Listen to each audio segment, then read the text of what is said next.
प्यारे विद्यार्थी मित्रों, द्वितीय बीएससी हिंदी कक्षा में आपका स्वागत है। आज हम लघु कथा पढ़ेंगे और आपके पाठ्यक्रम में जो लघु कथाएं रखी गई हैं और उनमें से एक लेखक हैं सुकेश साहनी। तो उनके 3 लघु कथाएं आपके पाठ्यक्रम में रखी गई। सर्वप्रथम हम लेखक सुकेश साहनी का परिचय प्राप्त करेंगे। ये जो तस्वीर आप देख रहे हैं तो ये लेखक सुकेश साहनी जी हैं और इनका जन्म 5 सितंबर सन 1956 को लखनऊ में हुआ था।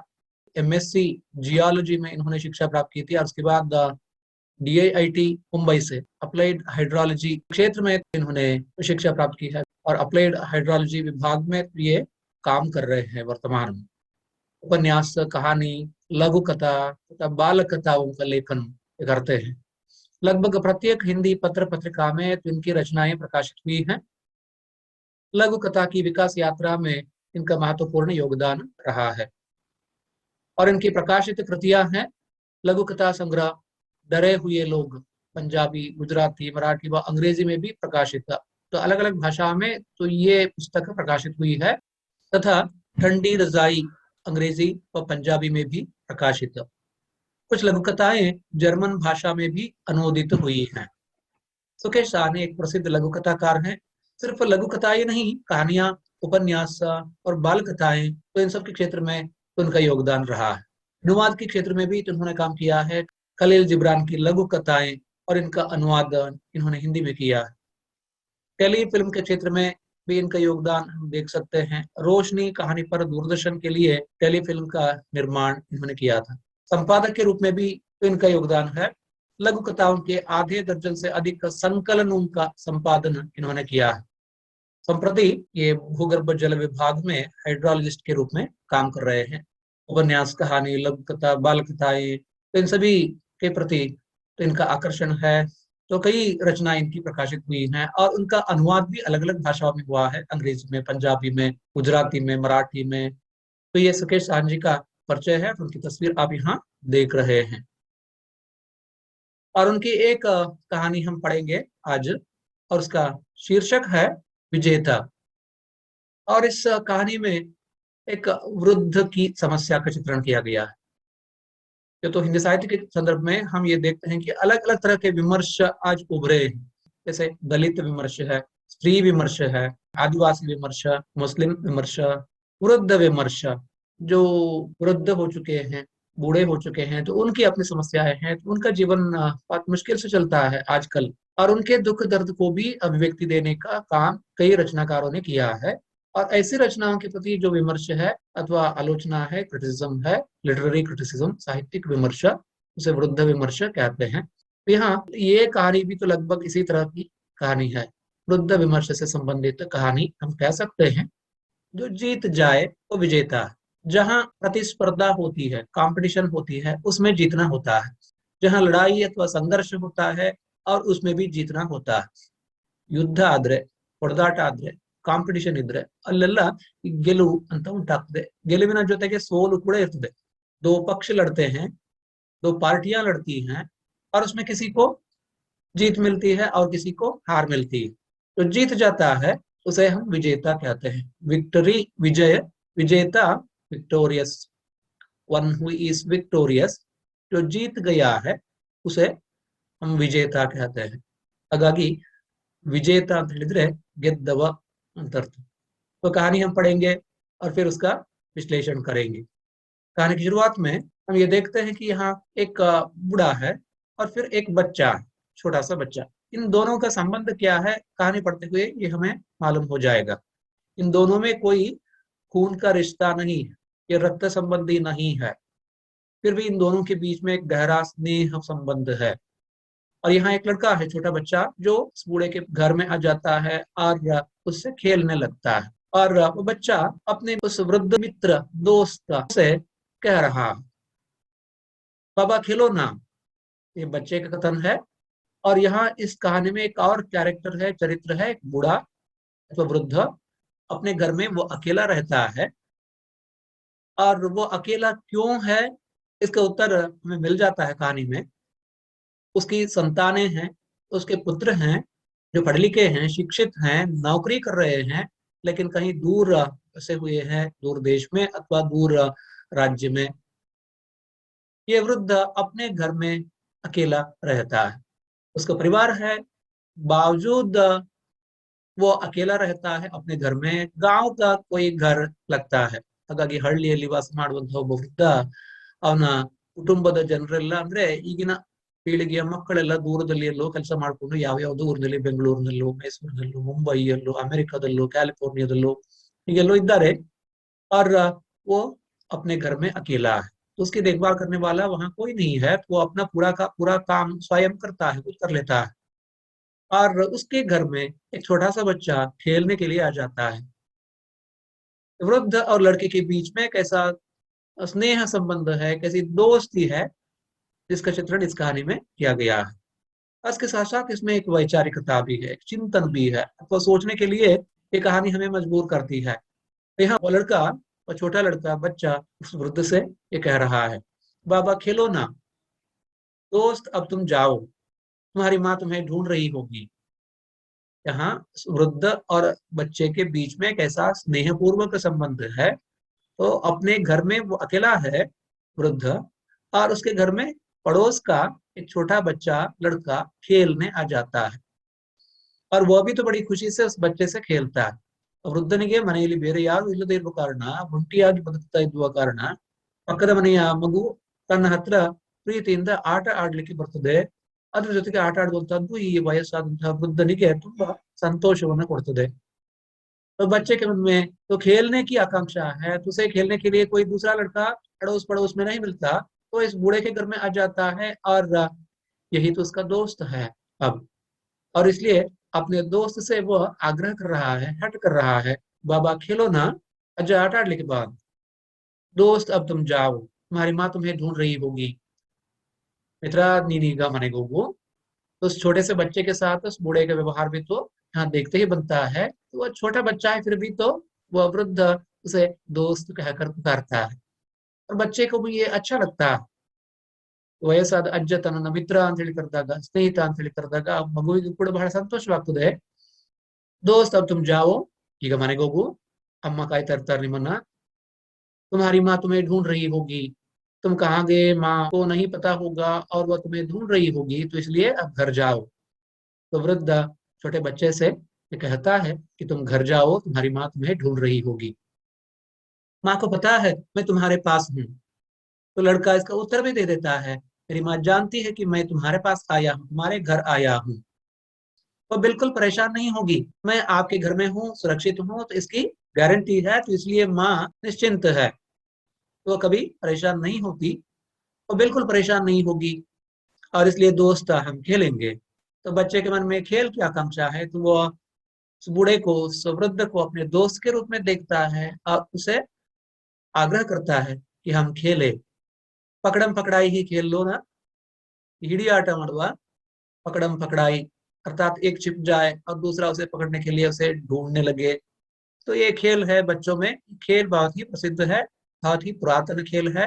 संसार के किसी कोने में जाए तो इस तरह का खेल हम देख पाते हैं।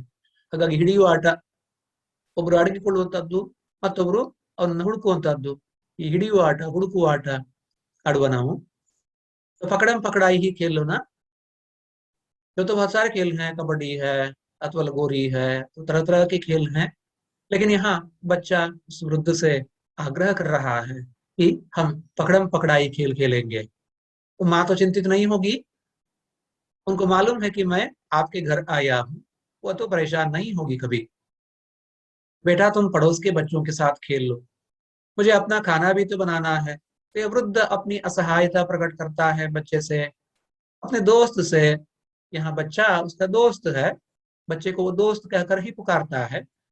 बेटे तुम पड़ोस के बच्चों के साथ खेल लो, ಸುತ್ತಮುತ್ತ ಇರುವಂತಹ ಬೇರೆ ಮಕ್ಕಳ ಜೊತೆಗೆ ಆಟ ಆಡ್ಕೋ, ನನಗೆ ಸ್ವಲ್ಪ ಕೆಲಸ ಇದೆ, ನಾನು ಒಬ್ಬನೇ ಇದ್ದೇನೆ, ಅಡಿಗೆ ಮಾಡ್ಕೊಳ್ಬೇಕಾಗಿದೆ ನಾನೀಗ, मुझे अपना खाना भी तो बनाना है, तुम अपने घर जाओ अथवा पड़ोस के बच्चों के साथ जाकर खेलो, मुझे नहीं खेलना उनके साथ, वे अपने खिलौने भी नहीं छूने देते। लड़के का उत्तर था, जबकि बूढ़े ने उससे ये कहा था कि तुम पड़ोस के बच्चों के साथ खेलो, मुझे अपना खाना बनाना है। और तब लड़के ने कहा था कि उन बच्चों के साथ मैं खेलने नहीं जाऊंगा, इसलिए कि वे मुझे अपने खिलौने नहीं देते। तो पड़ोस में बच्चे तो हैं, लेकिन वे अपने खिलौने मुझे नहीं देते, और इसलिए मैं इनके साथ खेलने नहीं जाता। ಪಕ್ಕದ ಮನೆಯಲ್ಲಿ ಆಚೆ ಈಚೆ ಮನೆಗಳಲ್ಲಿ ಸ್ವಲ್ಪ ಮಕ್ಕಳಿದ್ದಾರೆ, ಆದ್ರೆ ಅವರ ಜೊತೆಗೆ ಆಟ ಆಡ್ಲಿಕ್ಕೆ ಹೋದ್ರೆ ಅವ್ರು ನನಗೆ ತಮ್ಮ ಆಟದ ವಸ್ತುಗಳನ್ನ ಕೊಡುವುದಿಲ್ಲ, ಹಾಗಾಗಿ ನನಗೆ ಅವ್ರ ಜೊತೆಗೆ ಆಟ ಆಡ್ಲಿಕ್ಕೆ ಇಷ್ಟ ಇಲ್ಲ। मुझे नहीं खेलना उनके साथ। तपाक से वो लड़का कहता है, बच्चे इसी तरह होते हैं, जबकि तुमको खिलौना मिलता है और खिलौने से वो खेलने लगते हैं। अगर खिलौना उनका अपना नहीं है, किसी दूसरे लड़के का है, दोनों के बीच में खिलौने के लिए झगड़ा भी हो जाता है। ಹಾಗೆ ಒಂದು ಆಟದ ಸಾಮಾನಿನ ವಿಷಯಕ್ಕೆ ಇಬ್ರು ಮಕ್ಕಳ ನಡುವೆಯಲ್ಲಿ ಗಲಾಟೆಯು ಸಂಭವಿಸಿದೆ, ಮನೆಯ ಒಳಗೆ ಕೂಡ ಮನೆಯ ಹೊರಗೆ ಕೂಡ। ಅದರಲ್ಲಿ ಬೇರೆ ಮನೆಯ ಮಕ್ಕಳಾದ್ರೆ ಅವರ ಆಟದ ಸಾಮಾನುಗಳನ್ನ ಅಪೇಕ್ಷೆ ಪಟ್ರೆ ಅವರು ಕೊಡುದಿಲ್ಲ। ಈ ಮಗುವಿಗೆ ಅದ್ರ ಜೊತೆಗೆ ಆಟ ಆಡ್ಬೇಕು ಅಂತ ಹೇಳಿ ಅಪೇಕ್ಷೆ, ಆಸೆ ಸಿಗದೆ ಇದ್ದಾಗ ಬೇಸರವಾಗ್ತದೆ। ತಮ್ಮ ಮನೆಯಲ್ಲೇ ಅಣ್ಣನೋ ತಮ್ಮನೋ ತಂಗಿಯೋ ಆಗಿದ್ರೆ ಜಗಳ ಮಾಡಿ ಗಲಾಟೆ ಮಾಡಿ ಅದನ್ನ ಪಡ್ಕೊಳ್ಬಹುದು, ಆದ್ರೆ ಪಕ್ಕದ ಮನೆಯ ಬೇರೆ ಮನೆಯವ್ರದ್ದಾದ್ರೆ ಹೇಗೆ ಸಾಧ್ಯ ಅದು?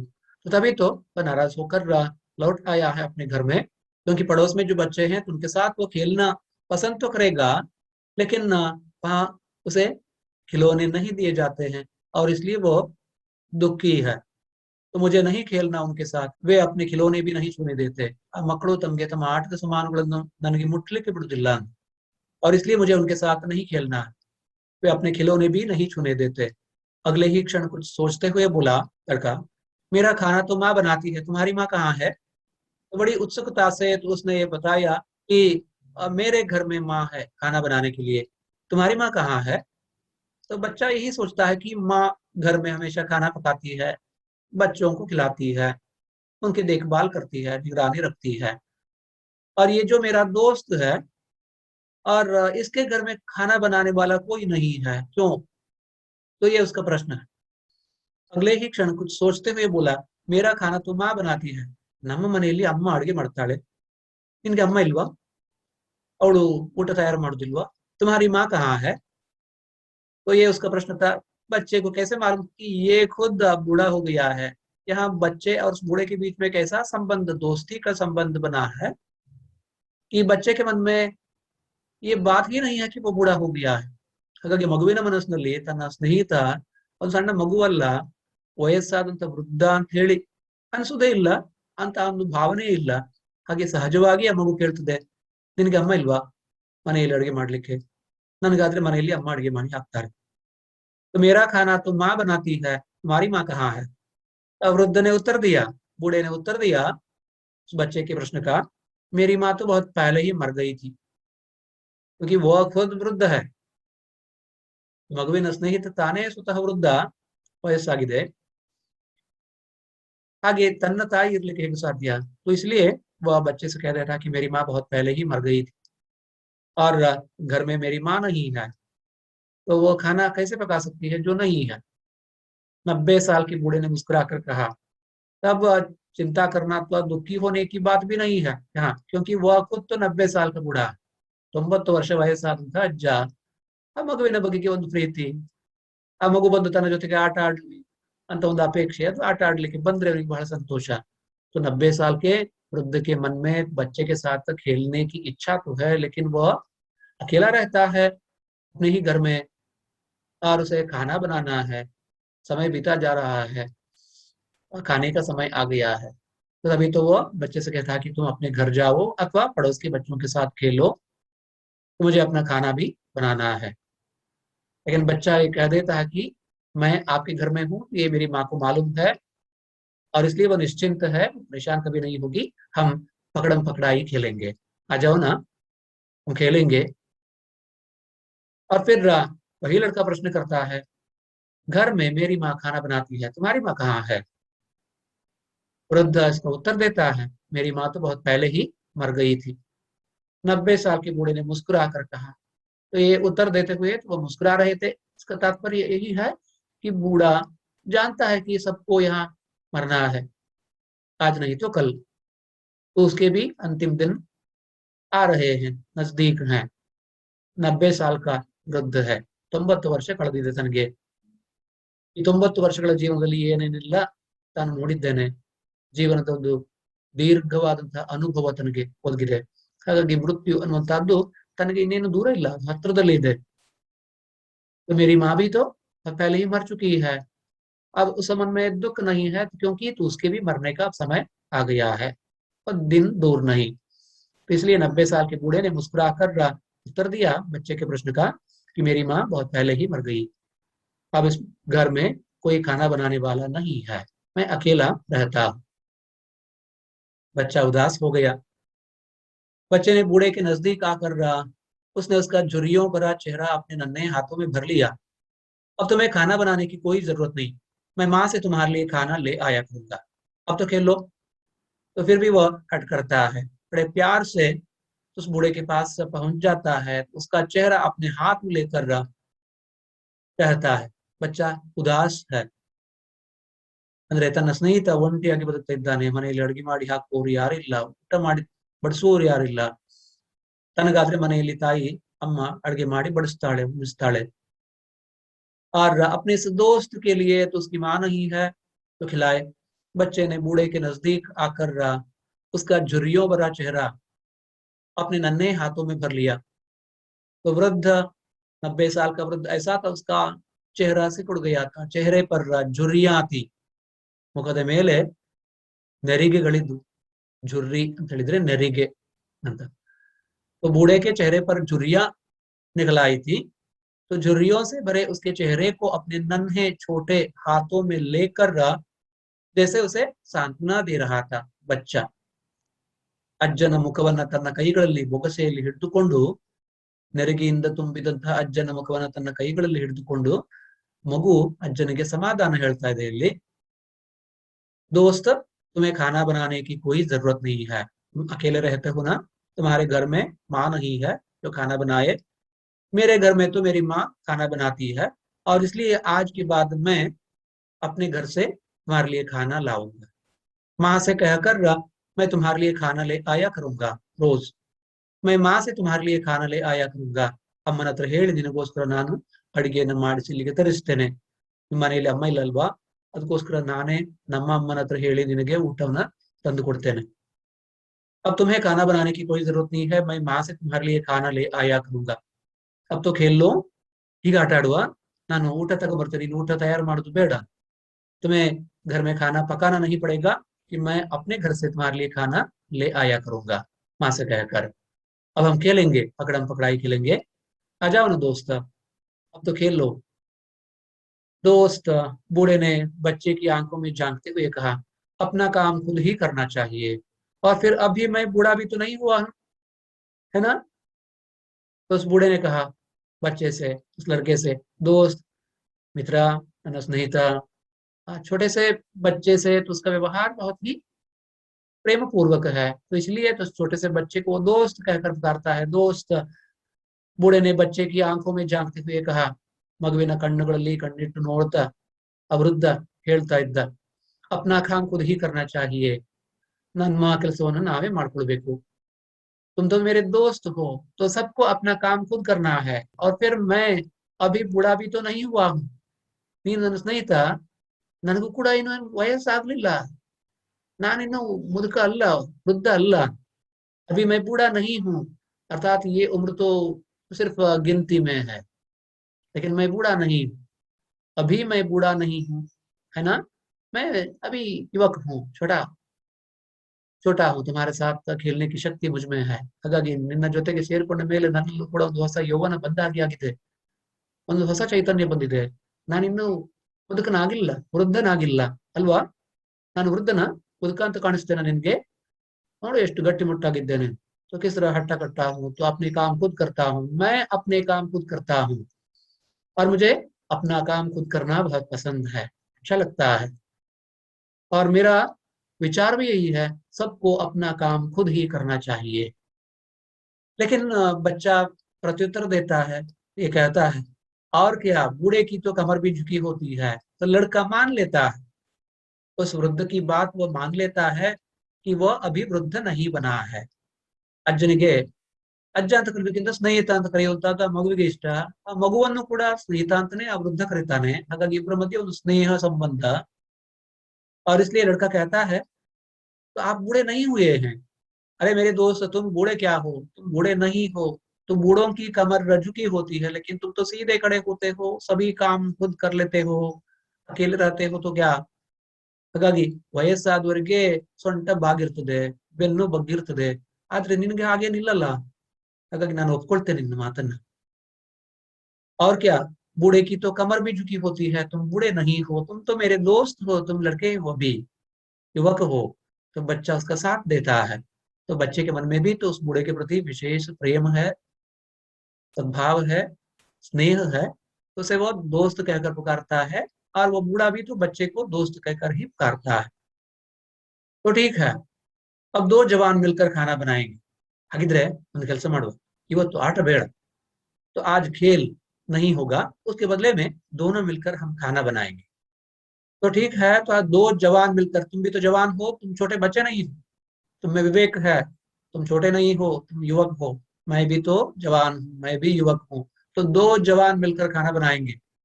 तो असल में यहाँ एक बूढ़ा है और एक छोटा बच्चा है, और दोनों अपने अंदर जवानी महसूस करते हैं, एक सक्रियता महसूस करते हैं, क्रियाशीलता का एहसास करते हैं. तो ठीक है, अब दो जवान मिलकर खाना बनाएंगे. ಈಗ ನಾವಿಬ್ರು ಯುವಕರು ಸೇರ್ಕೊಂಡು ಅಡಿಗೆ ಮಾಡುವ, ಆಟ ಬೇಡ ಇವತ್ತು. तो ठीक है, अब दो जवान मिलकर खाना बनाएंगे. बूढ़े ने रसोई की ओर मार्च करते हुए कहा. मार्च करते हुए अर्थात बड़ी तेज गति से कदम बढ़ाते हुए. मार्च तो सिपाही करते हैं, फौज में सिपाहियों का जो झुंड होता है व्यवस्थित रूप से वो मार्च पास्ट करता है. और यहाँ रसोई की तरफ बढ़ते हुए उस बूढ़े के कदम शिथिल नहीं थे, वो तेज गति से चल रहे थे. बूढ़े ने रसोई की ओर मार्च करते हुए कहा, हम दो जवान मिलकर खाना बनाएंगे, चलो. ಹಾಗಿದ್ರೆ ನನ್ನ ಮಿತ್ರನೇ, ಇವತ್ತು ಇಬ್ಬರು ಒಟ್ಟಿಗೆ ಸೇರಿ ನಾವು ಅಡುಗೆ ಮಾಡುವ ಬಾ. ಇವತ್ತು ಆಟ ಇಲ್ಲ, ಅದರ ಬದಲಿಗೆ ನಾವು ಊಟ ತಯಾರು ಮಾಡುವ. बूढ़े ने रसोई की ओर मार्च करते हुए कहा कि अब दो जवान मिलकर खाना बनाएंगे. बच्चा खिलखिलाकर हंसा. तो बच्चे को मालूम है वो बूढ़ा है, लेकिन उसके मन में मेरे प्रति बड़ा प्यार है, स्नेह है, वह मेरे साथ खेलता है. तो ये लड़का जानता है, और इसलिए उस वृद्ध के प्रति उसके मन में अगाध स्नेह है. वृद्ध के मन में भी इस लड़के के प्रति स्नेह है. बच्चा खिलखिलाकर हंसा और पीछे पीछे चल दिया. ಆ ವೃದ್ಧ ಅಡಿಗೆ ಮನೆಯ ಕಡೆಗೆ ನಡೆದ, ಅಡಿಗೆ ಮಾಡ್ಲಿಕ್ಕೆ ಅಂತ ಹೇಳಿ ಅವನ ಹಿಂದೆಯೇ ಈ ಹುಡುಗನು ನಡೆದ. बच्चा खिलखिलाकर हंसा और पीछे पीछे चल दिया.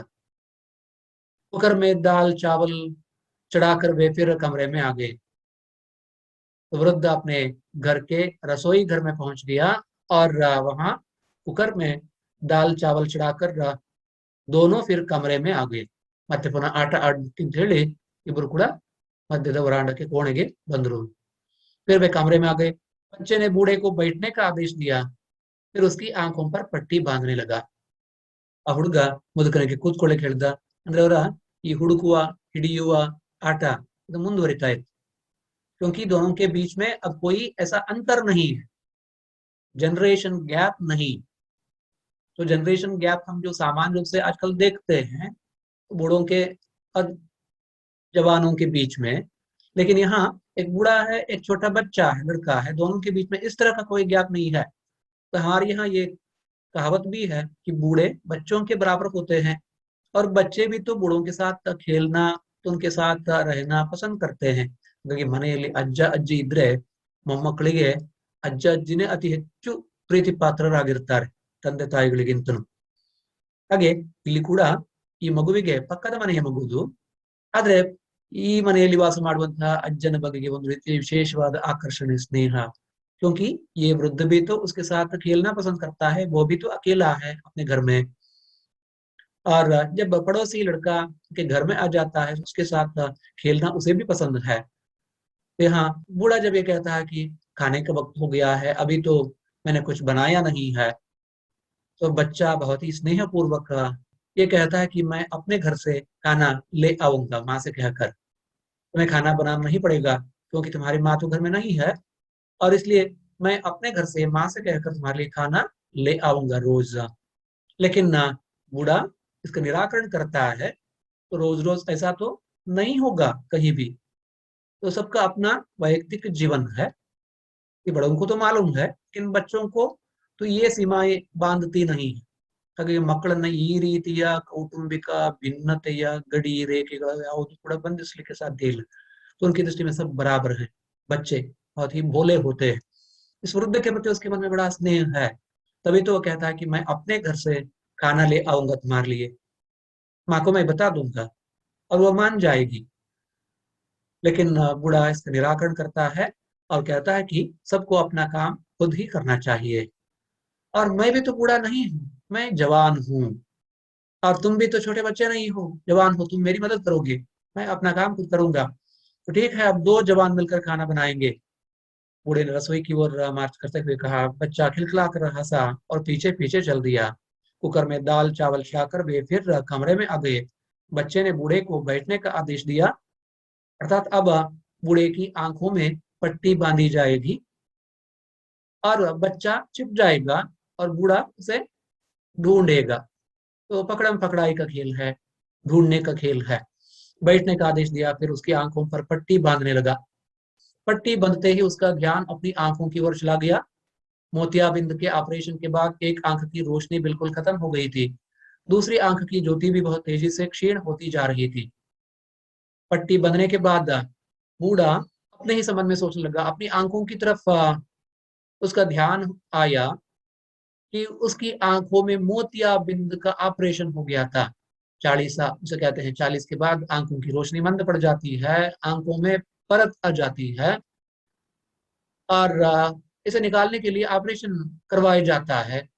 और उसका भी आंख का ऑपरेशन हुआ था. ತನ್ನ ಒಂದು ಕಣ್ಣಿಗೆ ಹೀಗೆ 40 ಆಗಿ ಪದರ ಕಟ್ಟಿಕೊಂಡು ಕಣ್ಣಿನ ಆಪರೇಷನ್ ಮಾಡಿಸಿಕೊಂಡಿದ್ದು ಅವನಿಗೆ ನೆನಪಾಯ್ತು. ಹಾಗಾಗಿ ಒಂದು ಕಣ್ಣು ಮಾತ್ರ ಸ್ವಲ್ಪ ಸರಿಯಾಗಿ ಕಾಣಿಸ್ತಾ ಇತ್ತು, ಇನ್ನೊಂದು ಕಣ್ಣು ಅಸ್ಪಷ್ಟವಾಗಿತ್ತು.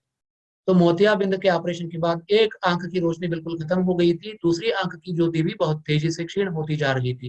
ಇನ್ನೊಂದು ಕಣ್ಣಿನ ಬೆಳಕು ಕೂಡ ನಿಧಾನವಾಗಿ ಮಂದವಾಗ್ತಾ ಇತ್ತು. दूसरी आंख की ज्योति भी बहुत तेजी से क्षीण होती जा रही थी, और दोनों के बीच में आंख मिचौनी का खेल चल रहा था. बाबा पकड़ो पकड़ो, बच्चा उसके चारों ओर घूमते हुए कह रहा था. ವೃದ್ಧನ ಕಣ್ಣಿಗೆ ಬಟ್ಟೆ ಕಟ್ಟಿ ಅವನನ್ನು ಹಿಡಿಲಿಕ್ಕೆ ಬಿಟ್ಟು ಆ ಹುಡುಗ ಅಡಗಿಕೊಂಡಿದ್ದ. ಅವನನ್ನ ಆಡಿಸ್ತಾ ಇದ್ದ, ಆಟ ಆಡಿಸ್ತಿದ್ದ. बाबा पकड़ो पकड़ो, बच्चा अपने चारों ओर घूमते हुए कह रहा था. उसने बच्चे को पकड़ने के लिए हाथ फैलाए तो एक विचार उसके मस्तिष्क में कौंಧ. ಕಣ್ಣಿಗೆ ಪಟ್ಟಿ ಕಟ್ಟಿಕೊಂಡು ಆ ಮಗು ಎಲ್ಲಿದೆ ಅಂತ ಹೇಳಿ ಹುಡುಕ್ತಾ ಇದ್ದಂತಹ, ಆಟ ಆಡ್ತಾ ಇದ್ದಂತಹ ವೃದ್ಧನಿಗೆ ಒಂದು ಯೋಚನೆ ಬಂತು ಮನಸ್ಸಲ್ಲಿ. उसके मन में एक विचार आया कि उसने बच्चे को पकड़ने के लिए हाथ फैलाए तो एक विचार उसके मस्तिष्क में कौंधा, चमका. जब दूसरी आंख से भी अंधा हो जाएगा तब तब क्या होगा. ತನಗೆ ಒಂದು ಕಣ್ಣೇನು ಸ್ವಲ್ಪ ಸ್ವಲ್ಪ ಕಾಣಿಸ್ತಿದೆ, ಇನ್ನೊಂದು ಕಣ್ಣು ಪೂರ್ತಿ ಕುರುಡಾಗಿದೆ, ವಯಸ್ಸು 90 ಆಗಿದೆ. ಇನ್ನೊಂದು ಕಣ್ಣಿನ ದೃಷ್ಟಿಯು ಒಂದು ವೇಳೆ ಹೋಗಿಬಿಟ್ರೆ ತಾನು ಬದುಕಿದ್ರೆ ಹೇಗೆ ಅಂತ ಒಂದು ಚಿಂತೆ. अब दूसरी आंख से भी अंधा हो जाएगा तब क्या होगा. तब वो कैसे जिएगा, अकेले कैसे जिएगा, अकेले खाना कैसे बनाएगा, घर में कैसे रहेगा.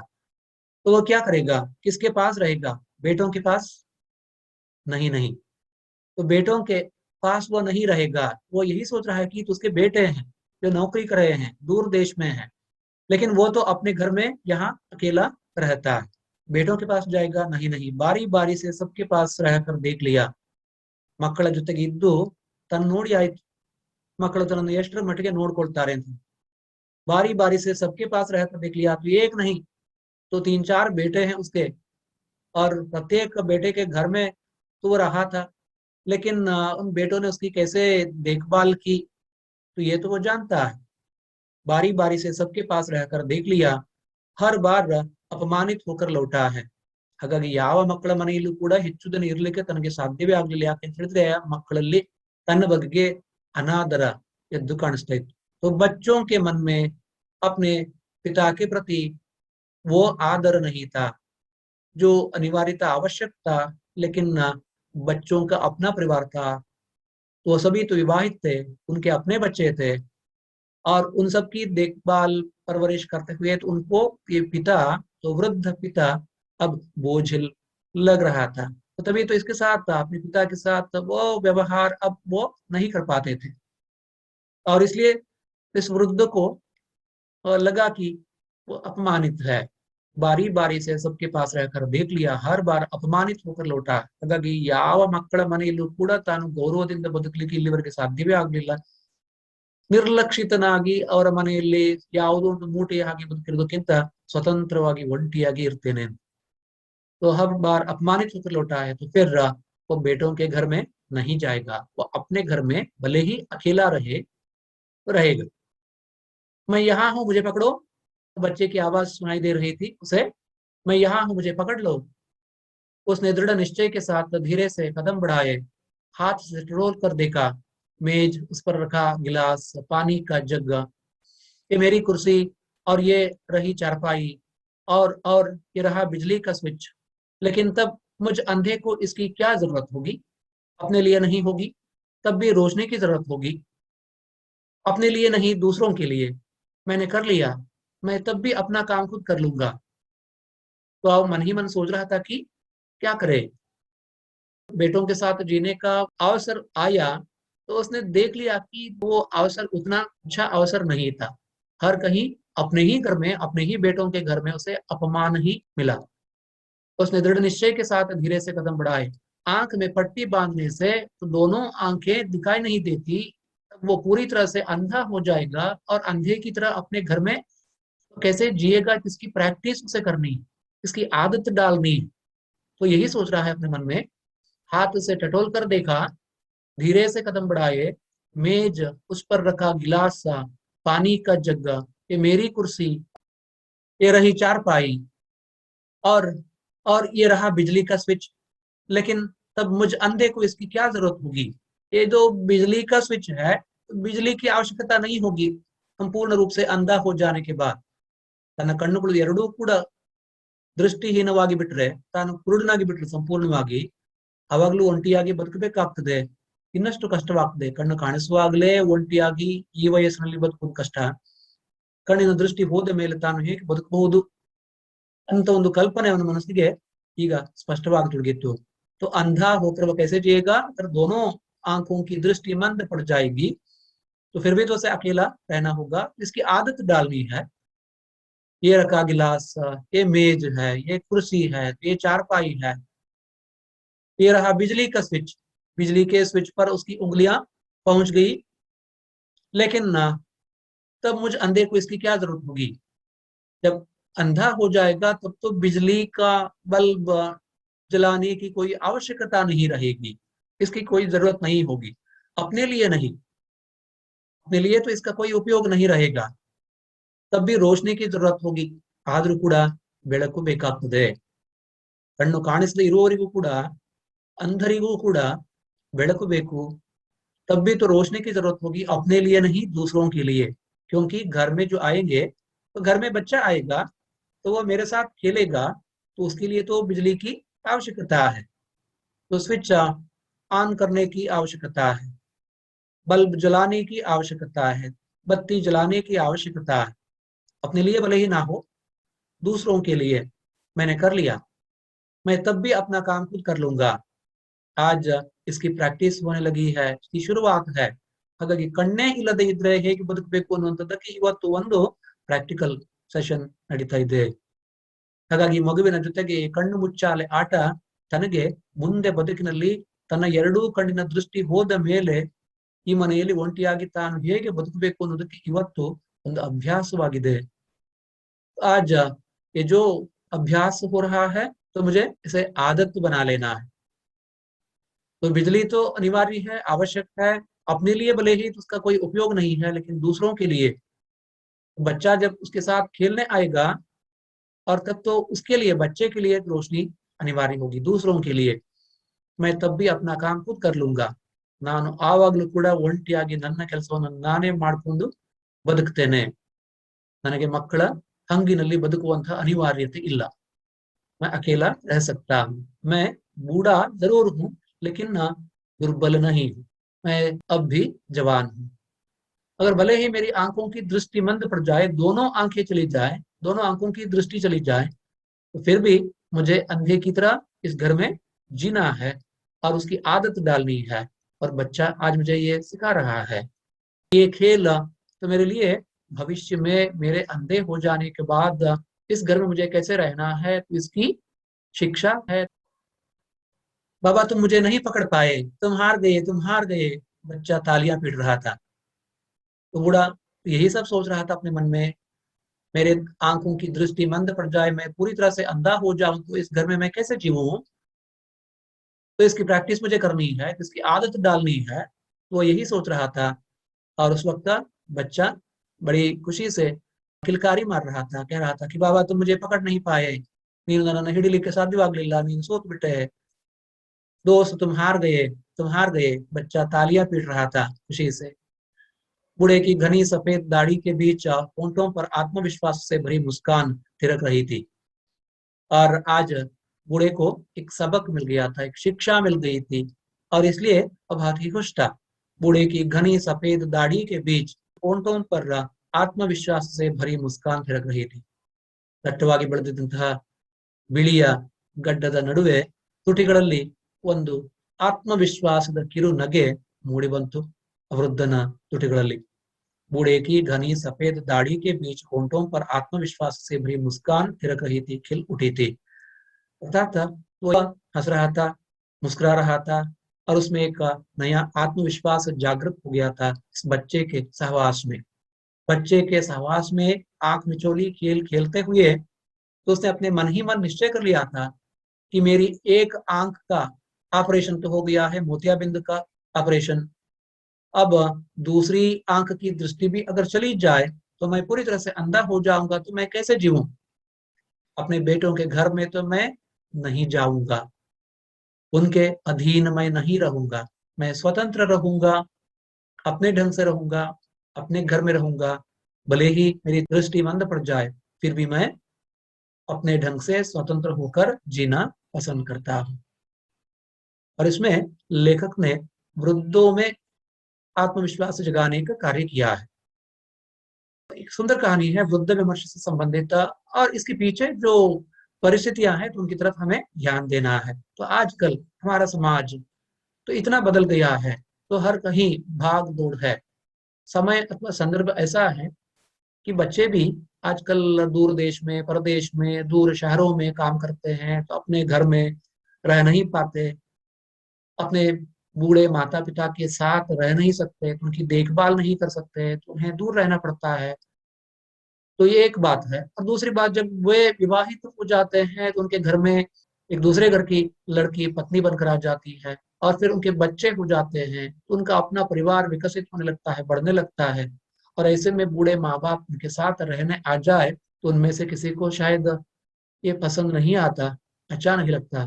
तो वृद्धों की दुर्दशा हो रही है हर कहीं। ಹಾಗಾಗಿ ಮನೆಯಲ್ಲಿ ವಯಸ್ಸಾದಂತಹ ತಂದೆ ತಾಯಿಗಳಿಗೆ ಉಂಟಾಗ್ತಿರುವಂತಹ ಯಾವ ಒಂದು ದುಸ್ಥಿತಿಯನ್ನು ನಾವು ಇವತ್ತು ಸಮಾಜದಲ್ಲಿ ನೋಡ್ತಾ ಇದ್ದೇವೆ, ಅದರ ಪರಿಣಾಮವಾಗಿ ವೃದ್ಧರಲ್ಲೂ ಕೂಡ ಒಂದು ಹೊಸ ಚಿಂತನೆ ಉಂಟಾಗಿದೆ। वृद्धाश्रमಗಳು ಸ್ಥಾಪಿತವಾಗಿವೆ, तो हर कहीं वृद्धाश्रम बने हुए हैं, और वृद्धाश्रमों में वृद्धों की संख्या बढ़ती जा रही है। और कई वृद्ध ऐसे भी हैं जो अकेले रहना पसंद करते हैं, अपने घर में, अपने गांव में स्वतंत्र होकर अपना काम खुद करते हुए आत्मविश्वास पूर्वक जीना पसंद करते हैं बहुत सारे वृद्ध। तो यहाँ भी तो एक ऐसे वृद्ध की कथा है जो अपने परिवार से हटकर अलग, उसके बेटे अलग अलग शहरों में अपने परिवार सहित रहते हैं, और उन सबके साथ रहने का अनुभव इस वृद्ध को भी प्राप्त है, और वह ಕಡವಾ ಅನುಭವ है। ಹಾಗಾಗಿ ಆ ವೃದ್ಧನ ಪಾಲಿಗೆ ತನ್ನ ಮಕ್ಕಳ ಕುಟುಂಬದವರ ಜೊತೆಗೆ ವಾಸ ಮಾಡುವಂತಹದ್ದು ಒಂದು ಕಹಿಯಾದ ಅನುಭವವಾಗಿದೆ। ಅಲ್ಲಿ ಎಲ್ಲೂ ಕೂಡ ತನಗೆ ಗೌರವ ಸಿಗಲಿಲ್ಲ, ಪ್ರೀತಿ ಸಿಗಲಿಲ್ಲ, ತಾನು ಅವರಿಗೆಲ್ಲ ಒಂದು ಭಾರವಾಗಿ ಬಿಟ್ಟೆ। तो उनके लिए मैं बोझ बन गया, और मेरी देखभाल करना तो में से किसी को पसंद नहीं था, और इसलिए मैं अब अकेला रहता हूँ अपने ही घर में। गांव में अपना घर है, और अपने घर में मैं स्वतंत्र हूँ, और अपना काम खुद करता हूँ। मैं किसी के सहारे नहीं जी रहा हूँ, मैं स्वतंत्र होकर जी रहा हूँ। तो वृद्ध का ये आत्मविश्वास सभी वृद्धों के लिए एक शिक्षा है। लेकिन सभी वृद्ध ऐसे ही होते हैं तो ये तो कहा नहीं जा सकता, और इसलिए वृद्धाश्रम में वृद्धों की संख्या बढ़ती जा रही है। ಹಾಗಾಗಿ ವೃದ್ಧಾಶ್ರಮದಲ್ಲಿ ವೃದ್ಧರ ಸಂಖ್ಯೆ ಜಾಸ್ತಿ ಆಗ್ತಿದೆ ಅನ್ನೋದನ್ನ ನಾವು ಇವತ್ತು ನೋಡ್ತಾ ಇದ್ದೇವೆ। ಇಲ್ಲಿ ಯಾರು ಪಾಠ ಕಲಿಬೇಕು ಕೇಳಿದ್ರೆ, ವೃದ್ಧರ ಜೊತೆಗೆ ಯುವಕರು ಪಾಠ ಕಲಿಯಬೇಕಾಗ್ತದೆ।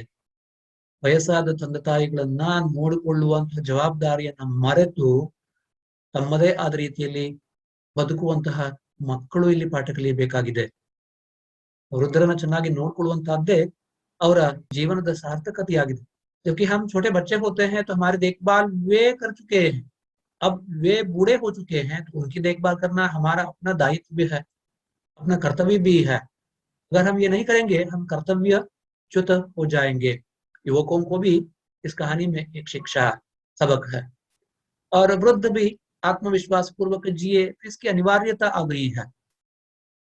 विजेता तो एक ऐसी वास्तवता के दर्शन कराने वाली कहानी है। इसका शीर्षक जो दिया गया है बहुत ही सुंदर है, विजेता। कहानी का शीर्षक है विजेता। विजेता विक्टोरियस। यहाँ विक्टोरियस कौन है? आंख मिचौनी खेल में तो बच्चा जीत जाता है तो वो विजेता है। और यहाँ अपने जीवन के इस खेल में, तो जीवन एक खेल है, जीवन एक प्रतिस्पर्धा है, तो जीवन एक संघर्ष है। जीवन रूपी संघर्ष में हमें जीतना है। जीवन रूपी संघर्ष में अगर हम हार जाएंगे तो मर जाएंगे।